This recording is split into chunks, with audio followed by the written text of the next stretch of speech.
नमस्कार, स्वागत आहे आजच्या मिनी ब्लॉगमध्ये। सकाळी उठली, सगळी आवरलं, त्यानंतर जेवणाचा आदबेत होता। वरण भात, शेंगा बटाट्याची भाजी आणि चपाती आणि राईस।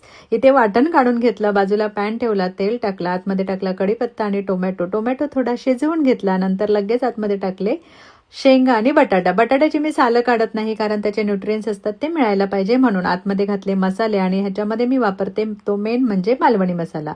जेवण रेडी झालेलं आहे, भात, राईस आणि शेंगा बटाट्याची भाजी। जेवण बनवून मी गेली जिमला। थोडा वेळ जिम करून मी लगेच घरी आली आणि बघते तर काय, घरात सगळा मुलांनी पसारा करून ठेवलेला होता। तो पसारा आवरला आणि त्यानंतर कॉस्कोचं आज पार्सल आलं होतं, ते मी अनबॉक्सिंग करायला घेतलं। त्यामध्ये ऑलिव्ह ऑइल, त्यानंतर ग्रीन टी वगैरे काही वस्तू मागवल्या होत्या।